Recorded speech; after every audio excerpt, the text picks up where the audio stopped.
Welcome to Project Zion Podcast. This is Cuppa Joe, where we explore restoration history, and I'm your host, Karin Peter. Today's episode is part of our series about women in Community of Christ history, where we have been telling the stories of women and how they shaped and led and offered ministry and had profound impact on the story of Community of Christ. Our guest who's been sharing these stories with us is Wendy Eaton. Wendy's a favorite here at Project Zion Podcast, and we're always happy to have her with us. Wendy has worked at multiple restoration historic sites and has also served as the administrative assistant to Historic Sites Foundation and is now adding to her list of credentials working in the Community of Christ archives. So this is very exciting as things transform in how we preserve our story. And Wendy, we're happy you're here with us for a new story today. So howdy. Hello. So today we're going to be talking about someone who, as usual, on Women of Restoration History, I am unfamiliar with. And this person's name is Lizzie Blair. And so I'm looking forward, Wendy, to you telling us who she was and what is it about her story that interested you enough that we're having this conversation about her life. So I'll turn it over to you. So a Saints Herald editorial opens with this statement, a tribute to Sister Elizabeth Blair. At the conference which met at Independence, Missouri, April 6, 1910, known as the Jubilee Year, there were 9 persons on the conference platform who were at the conference at Amboy, Illinois, April 1860. The 2 most conspicuous among these were Elder E.C. Briggs and Sister Elizabeth Blair, who was the widow of Elder William Wallace Blair. And of these 2 personages, Sister Elizabeth Blair was the more well-known. And the remainder of the front page of this issue of the Herald and into the next couple paragraphs, it's completely dedicated to Elizabeth, who had recently passed. I have to admit, when we set up this episode, I only knew that Elizabeth Blair was the wife of W.W. Blair, and I only knew one story. And it was a story I kept thinking was about another woman named Lizzie who lived in the vicinity at the time of the story. So I had it completely mixed up, but figured it out. She was among the women who, I think it was Vida Smith, termed missionary widows. Those spouses, the women who stayed behind and took care of the homes and the farms while their husbands traveled for the early years of the reorganization. And I'm really happy when this happens. I was able to find her memoirs, mostly by her, but she dictated them to her daughter, Minnie. So Minnie interjects a few times within the memoirs, but these are Elizabeth's own stories. So Wendy, I want to interject here. Mm-hmm. So if our listeners aren't familiar with the Women of Community of Christ History podcast that you've been doing, this is really important here, this point. And it's very important to you. And you've made that such a part of these podcasts. And that is that we hear the story of women from as close to the source of the person as possible, so that we're not always hearing about women from the writing of men in our history. So the fact that you have this resource is just wonderful. And I want to point that out, that you work really hard to make sure we get to hear from as close to the woman's own voice as we possibly can. Yeah. And what made me even happier in finding this memoir, many of the memoirs that I found, they're in the Heralds, they are in the Autumn Leaves, that youth magazine. This one was in the Journal of History. And so it feels like another step up of her significance to have been included into this collection of journals, mm-hmm. where there are a number of women writers within it, especially women like Vida Smith, but not too many biographies of women within those journals. So I was pretty happy about that too. All right. So Elizabeth Johnson Doty was born the 13th of April of 1832 in Newark, New Jersey. When she was 8 years old, her father died, leaving her mother alone with two young daughters. And just 4 years later, their mother died. And the sisters traveled from New Jersey to Chicago to be raised by an aunt. And another aunt lived close by. And so the sisters would travel back and forth between Chicago and this tiny town where the other aunt lived. By the time Lizzie is 17, she's teaching in a town called Dixon, Illinois. And she's moving throughout a space of Illinois that would later become known as part of the cradle of the Reorganization. These many towns scattered through southern Wisconsin, northern Illinois, into Iowa, where the Reorganization would soon be emerging. They weren't yet, and she wasn't a church member at this point in time. So she's teaching, and in the summer of 1849, so 2 years before the Reorganization really starts emerging, she meets a man named William Wallace Blair. He described her in his memoir, which I think is fun because her memoir, their daughter helped record. His memoir, one of their sons helped record. So they get all of the family to take care of this. But so in the summer of 1849, they met, and in his memoirs, he describes Lizzie as small, elegantly formed, with warm brown hair and dark blue eyes. She's full of life and fond of city society. They fall in love and are married on Christmas Day, just a few months after meeting. And they move to his family's farm out in the middle of central northern part of Illinois. Not a lot of city society out there. I was going to say, didn't he just say she loves the city? And she had a hard time adjusting to this life, being on her own, not having people just go out and hang out with. And if it wasn't for her mother-in-law, who was a physician in the area, Lizzie, I don't think would have had a very good time adjusting, especially that first year or so of marriage. In fact, within the memoirs, she talks about how she would take sewing or piecework out and sit in the corner of the field while William was working, just so that she wasn't alone in the house. Wow. And it's just a really rough transition for her. But it gets better. And one of the things that her daughter records when she interjects into these memoirs, she says, "Mother found it all so different from her former life that it seemed just a ceaseless round of irritating concerns and duties all day long. And after supper, it was knitting of socks and mittens or sewing until time to go to sleep." So again, big life adjustment for the city girl to move out to rural USA. Their first child, Charles, was born in 1851.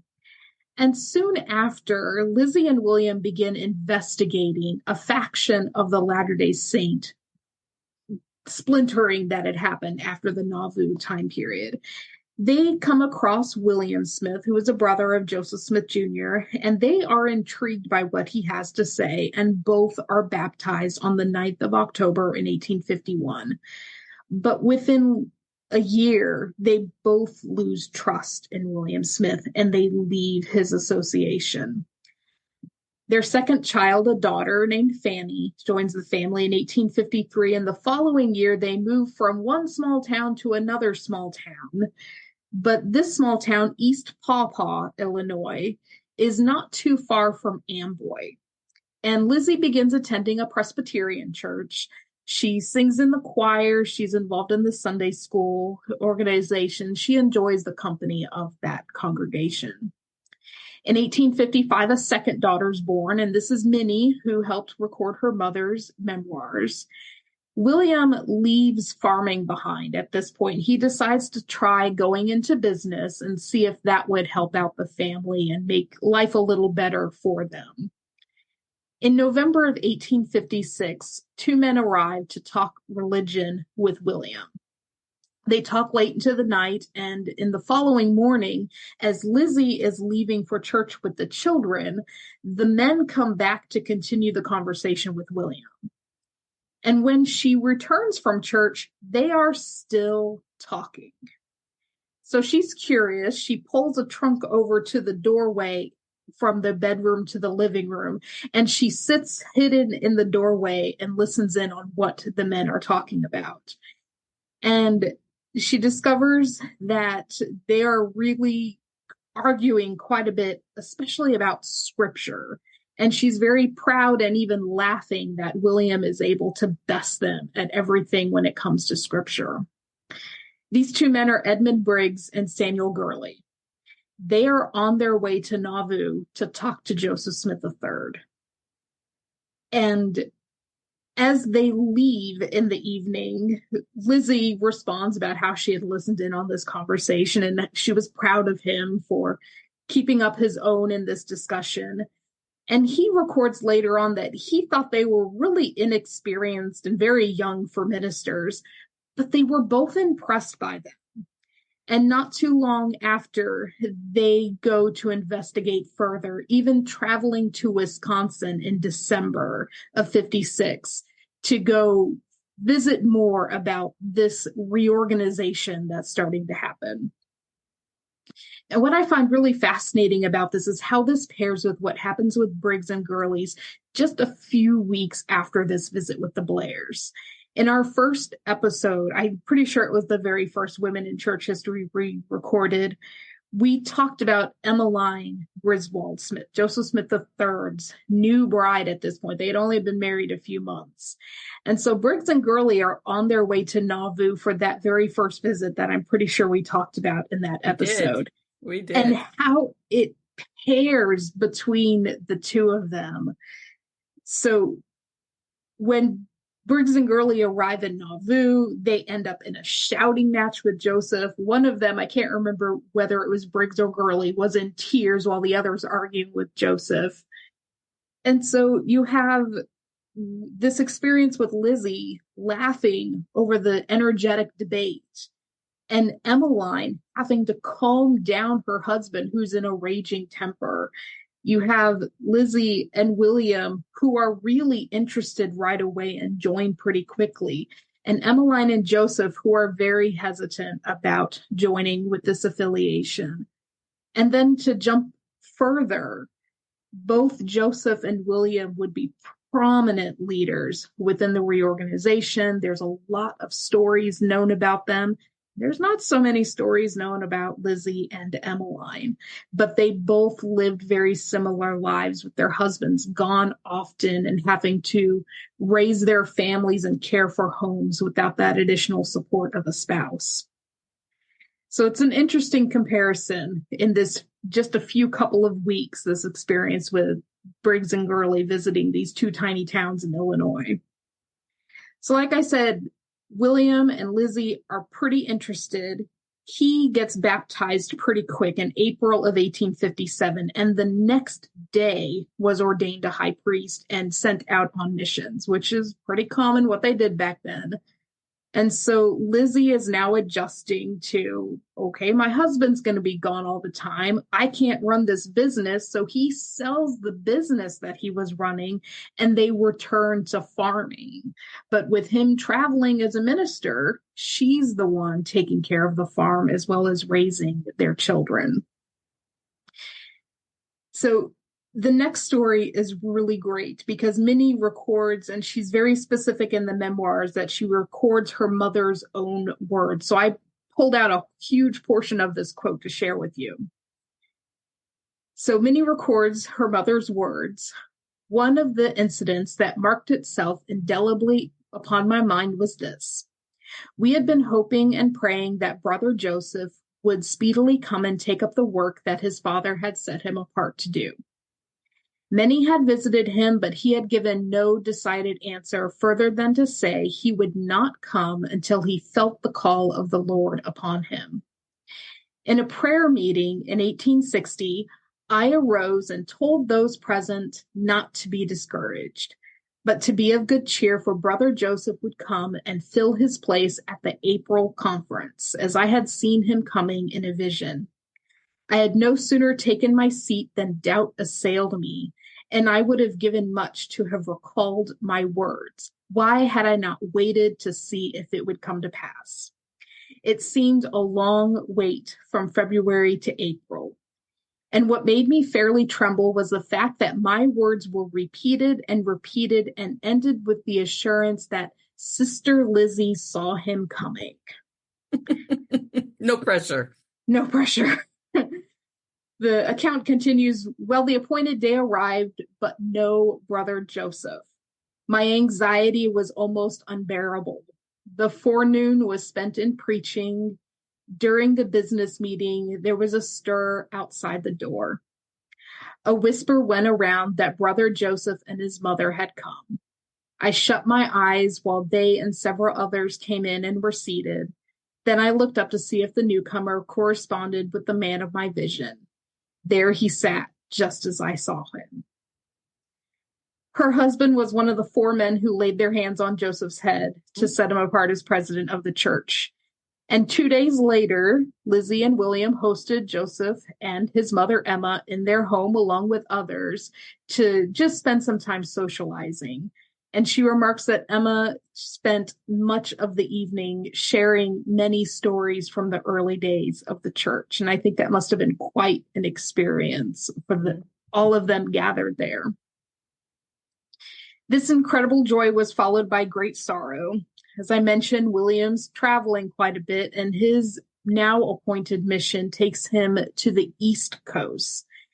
At home, Lizzie was left to the task of tending to their 8-year-old Fanny, who had contracted typhoid. And even though she tried to reach William by mail, she wasn't successful. And so she was alone when their daughter died. She's buried on Christmas Day, 1860. Minnie, the other daughter, recalled that she was alone in the family home when her father returned at the end of March of 1861, so several months later. She sat in his lap and felt the tears as he grieved the loss of Fanny and the fact that he had been away during this time period. He became incredibly sick, and Lizzie was afraid it was going to turn into tuberculosis. Thankfully, it didn't, but the illness left him incredibly weak, and they decided to move to Iowa to see if that little bit of a climate adjustment would help them out. He's still weak, and so Lizzie is the one taking up a lot of the heavy burden of moving the family west. He's driving the cart, but she's driving the cattle. She's the one gathering wild food and herbs, and she's the one cooking over the campfires every night. They reached Gallons Grove, Iowa, and settled among church members there for a time. While they're away at a conference, their home is robbed, and this experience leaves them deciding, let's go ahead and move north. And so they moved to Little Sioux, Iowa. They were offered property by church members who lived there, but they came to realize just how poor these church members were.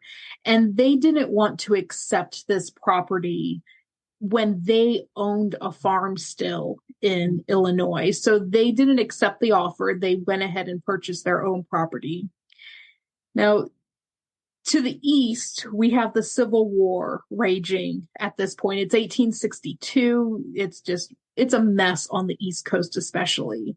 But in the Midwest, there is a Sioux War going on, one of the native people with some of the American residents there. And there is growing fear from this battle that's happening up in Minnesota. And a number of people living in the northern part of Iowa are starting to leave, especially those who have children.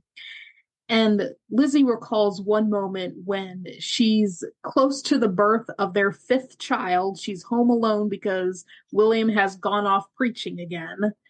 And a Sioux man appears in the doorway of the cabin and asks for food.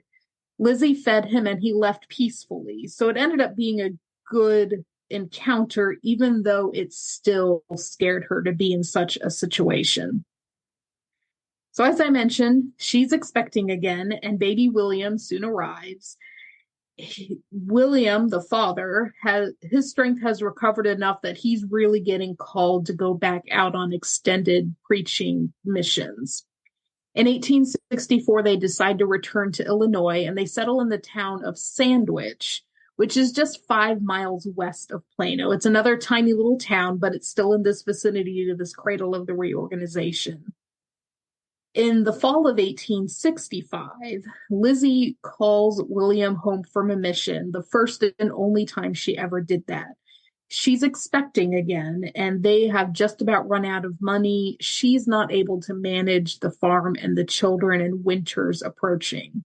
So William returns. He takes up a winter teaching job to earn some money, and another son named David joins the family.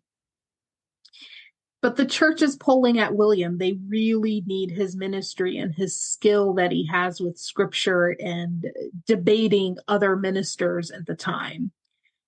Lizzie's still weak from the birth of David, and even with the money from the teaching job, the family really didn't have much. William heads out again, and one night as Lizzie's putting the children to bed, she realizes she had enough food to feed them, but she didn't have enough for herself. And as she goes to bed and tries to pray, all she could think about was potatoes. When she got up in the morning, she saw no reason to get the children out of bed because there was no food to give them. A knock came at the door, and it's Israel Rogers, a church member who's in the area.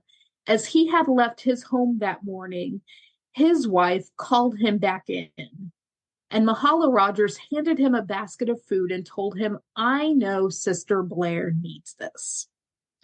And so food arrived when she had nothing to give her children. The Blairs sold their farm near Amboy and began to build a home in Sandwich, and this became the meeting place for church members, even as it wasn't finished, and even as William leaves again, this time for a very extensive mission west to California. Lizzie had just a little bit of money. Again, it runs out very quickly, but this time she refuses to call her husband home from mission. She doesn't even tell him that she's pregnant. She doesn't update him how the farm's doing. It's just very simple, lighthearted news that she sends him. As the family is starting to get settled down for the winter, church members come in and help finish the home so it's ready for the cold weather that's coming. But all the children have whooping cough, and Lizzie is late into her last pregnancy. And church members Eliza Cox and Emmeline Banta step in to help Lizzie with the birth and with the children. Clara Hartshorn, who would soon marry David Hiram Smith, she comes to help Minnie, who's now 13, with laundry and cooking. And as I said, Lizzie kept all of this from William. And after baby Frederick was born in 1868, it's Marietta Walker who writes to William to tell him everything that's going on and to tell him there's another child. Gotta love Marietta. We've heard about Marietta several times on the Project Zion podcast, Cuppa Joe series. So yes, I can envision that happening. So William finally arrives back home in March of 1870, just about 2 years. This new baby that Marietta informed him of was old enough to run down the lane with the other children to greet him. So he had been gone quite a while out to California.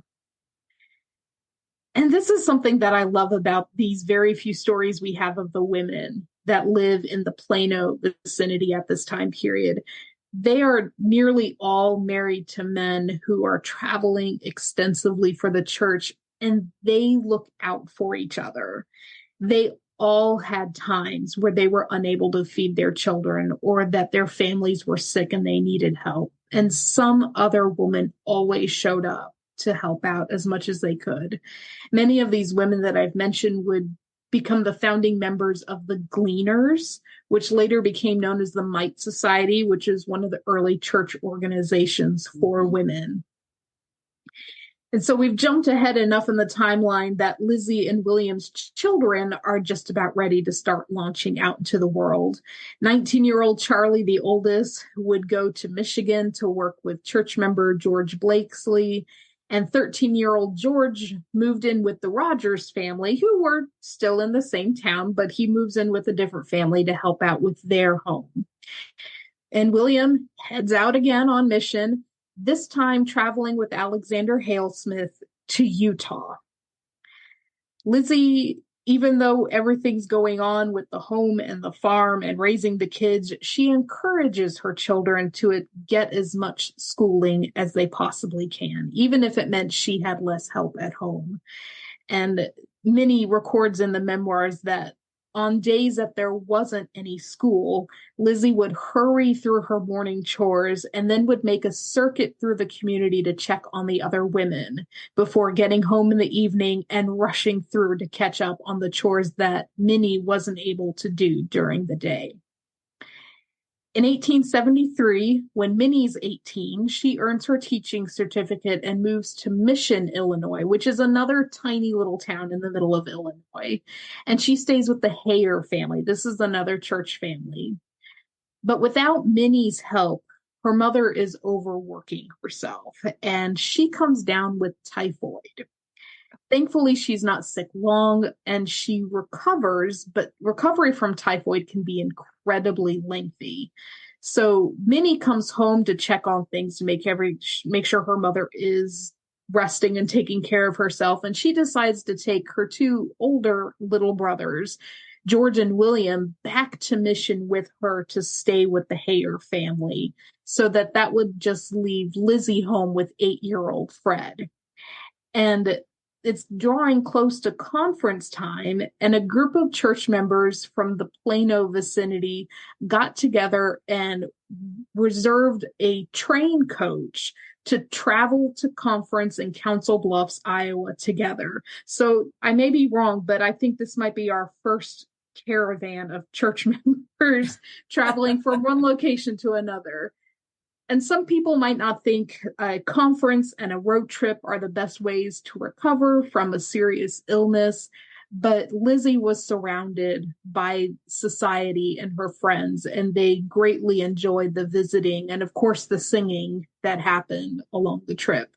And when she got to Council Bluffs, she got to see her husband again, so that was probably pretty nice. In 1876, Lizzie's able to join William on one of his travels. She goes to Pennsylvania with him, and they attend the Centennial Exposition. This is kind of like a World's Fair in Philadelphia. While he had been traveling in the East, he discovered that she had inherited money from land sale by her father's family. It would take some time for the money to arrive, but when it did, they were able to invest in 80 acres of land in Lamoni, Iowa. The home in Sandwich, Illinois is finally completed in 1877, just in time for Minnie to be married in the front parlor. On one of his trips west, William had been given a length of rose-colored satin and a length of black silk. The rose was turned into a wedding dress for Minnie, while the black was made into a dress for Lizzie. And Minnie remarked it was one of the best gifts from her father to be able to wear something so elegant for her wedding. On another trip to California, a man had given William some small gold nuggets, which he had made into a ring for Lizzie. After nearly 30 years of marriage, her original wedding ring was starting to wear a little thin. William's now called to serve in Utah and the Pacific Slope for an extended period. The youngest three Blairs really need some fatherly attention, so they decide that Lizzie, William, David, and little Fred would move to Salt Lake City with William. So William's still traveling, but at least they're closer to one another than if he had gone off to the west and they had stayed in Illinois. And sadly, Minnie does remark that her mother had tears in her eyes as she packs up the home in Sandwich because, as I said, it had just been completed. And here she was packing up to head to Utah. So the family settles into life in Utah. Lizzie goes straight to work at the Salt Lake City branch. She visits the sick, she teaches Sunday school, sings and leads the choir, and she opens her home to those who want to hear about the reorganization. So she kind of becomes a missionary in her own right there in Salt Lake. They had been in Utah for about 2 years when the second to youngest child, David, took a teaching job to help pay his college tuition. He met a young man who talked him into moving to California to get involved in the gold rush that's happening out there. He knows his mother doesn't want this for him. And so he decides to pack up quietly in the middle of the night with the idea of sneaking out at first light before she even gets out of bed. Lizzie must have known, though, because she intercepts him before he gets out of the house and talks him out of such a risky venture. The family remains in Utah till about 1884, which is when they finally moved to Lamoni, Iowa, and invest in that farm that they had purchased with her inheritance. Lizzie's well known and loved in Lamoni. Her garden was filled with flowers, her home was tidy, and it was always open to anybody who wanted to visit. With the railroad so accessible in Lamoni, she's able to travel to see her children and now grandchildren. Many remark that on one of the trips, 2 of her brothers took their mother to a street fair where she excitedly experienced everything she could, except for riding a camel. Her brothers didn't like the idea of their mother getting up on such a large animal, and so they refused to let her experience riding a camel. And I wonder how much she must have fought them on that. So William's still traveling, but Lizzie, as I mentioned with that trip to Philadelphia, she's able to join him on more occasions. And there's this great 1895 letter that Lizzie wrote to Minnie that talks about a trip to California that Lizzie made with William. Lizzie says, "This is indeed our honeymoon trip. Alone with father, the man I have loved so long is still the noble, cultured gentleman that he was in his youth. And he gives me every consideration that he did when we were sweethearts. He helps me on with my rubbers. He holds my coat for me. He carries all the baggage and assists me on and off the cars." Another letter that same summer, they're in Pleasant Grove, Utah now, and they're visiting their son David and his wife Margaret. And Lizzie writes, "Yesterday was an eventful day. A mountain towers above Pleasant Grove, on the top of which is a lake that they tell me extends to the depth at least 1/3 down the mountain. Margaret and I were anxious to climb this mountain. We climbed about 5 miles up, then felt that we must turn our back on the trail. It was worth the effort for the wonderful sight that was spread out before us. Away to the southwest stretched Utah Lake, Pleasant Grove nestled at the foot of the mountain. But at night, when father preached, there were 2 very sleepy girls in the front row." In 1896, William is about to head to Kirtland for the spring conference. He felt that he was going to be called on an international mission. So before he leaves Lamoni, he makes arrangements for their son Fred to have power of attorney over the estate. He's unwell during the conference and only becomes worse as the days continue on. On the train back to Lamoni, he died in his sleep. Minnie wrote that her mother never gave in to her sorrow, but she felt alone in Lamoni. And to help ease her loneliness, she invited single women to come live with her. Her work with the young women of Lamoni kept Lizzie energized in her later years, and the young adults adored her and often invited Lizzie to join them for the young adult prayer meetings on Wednesday, which they got to have their own of. And I wonder, Minnie remarks that her mother, with their father traveling so much, it was Lizzie who taught her and her brothers how to pray. So I wonder if the young adults in Lamoni were getting that education in prayer from Lizzie as well. Lizzie died quietly in her sleep on the 8th of June, 1912, at the age of 80. She had been in Kansas City, but was brought back to Lamoni to be buried next to her husband at Rose Lawn Cemetery. Lamoni closed all businesses the day of the funeral, and the Lamoni Mite Society, that women's organization, covered her grave in red roses. Her 6 official pallbearers were members of the Lamoni Stake High Council, and the young ladies of Lizzie's Sunday School acted as honorary pallbearers. Her students wrote of Lizzie, "We extol her virtues as a wife, mother, teacher, and friend, and recall her meeting of hardships as the wife of a pioneer missionary in the Reorganization, as a zealous volunteer in church and Sunday school activities, and a conscientious child of faith in all her many varied experiences, as encouraging examples to us of what a spirit touched with the holy fire is.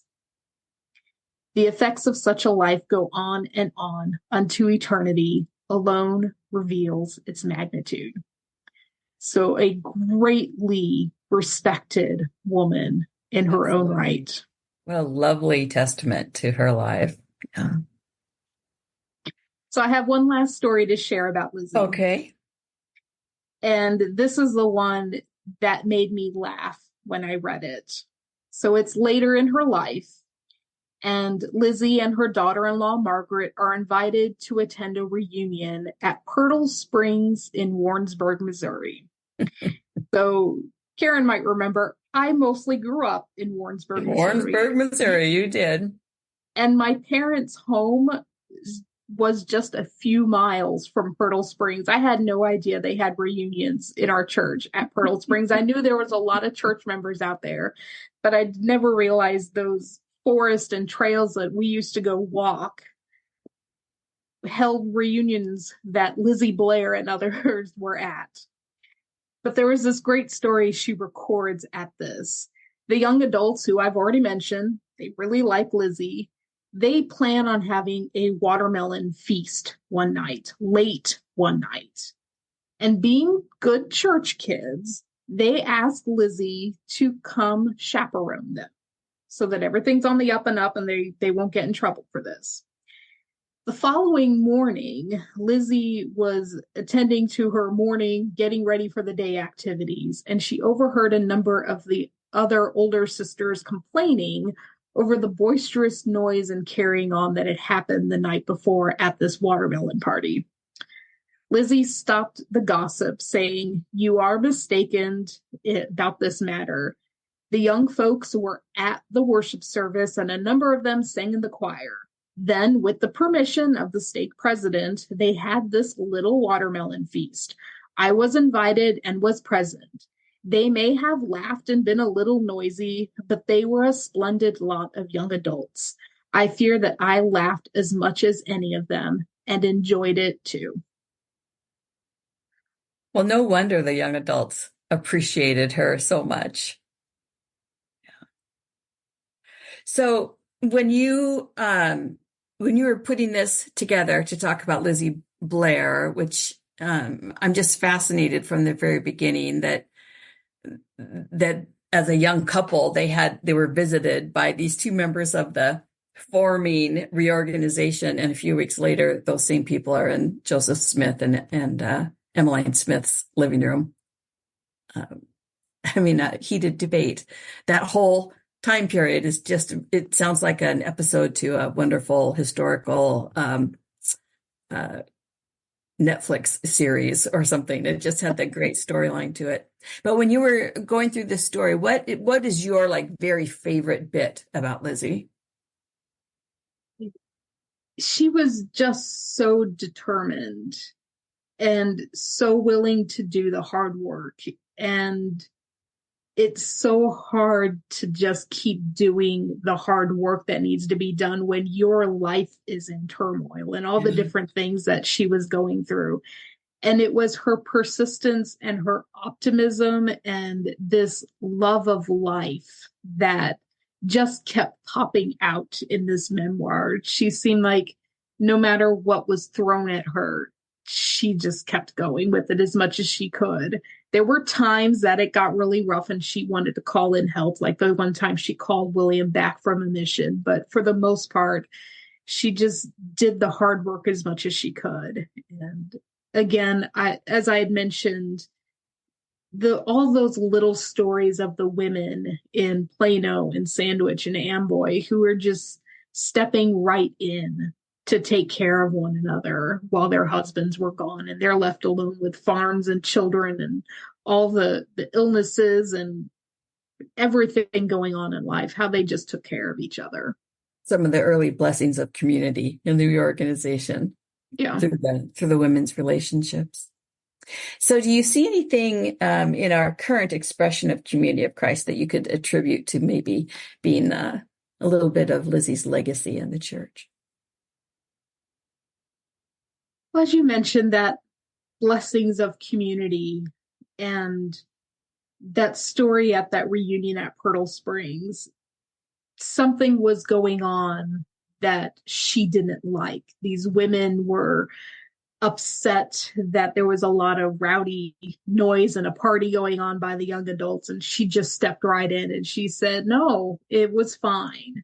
And she defended and supported those young adults, which is critical to defend and support one another, especially when we know that the right thing is being done, even if it makes some people uncomfortable or unhappy at times. A good lesson for us to continue to carry on as we try to be a people that really lives out the worth of all persons and all are called. Yeah, I love that about her too. So, Wendy, do you have any insight on maybe what our next story might be in Women of Community of Christ history? I know the last time we recorded, we talked about me pursuing Verda Bryant. She had to get put on the back burner with everything, all the chaos in my life over the last few months with the sales of the historic sites and my moving and adjusting to a new job. Every time that I would pick up Verda's story, I just could not continue it. But when we got together and, okay, we really need to record something. And I'm like, well, I came across, I had just found a day or two before this memoir of Lizzie Blair. And I'm like, I think I could do this because it was someone I had no idea about, someone I had no connection to. Yeah. So I got through the research on that and was able to pick up Verda's story again. So hopefully pretty soon we'll be able to go back and explore her life, who would be a very different type of person than we have experienced before. Because I'll leave it at that. She would be a very different type of woman than we have covered in our past connections and stories. Well, we'll look forward to that story coming in the future in our Women of Community Christ History series that we've got here at Cuppa Joe. And I want to thank you, as always, for bringing your research, your insight, and your commitment to telling women's stories from as close to their words and their perspective as we can get. So if you have questions for Wendy or perhaps suggestions of women from Community of Christ history, you can reach her at Eaton, WEATON @cofchrist.org. This is Cuppa Joe, part of Project Zion podcast. I'm Karin Peter. Thanks for listening.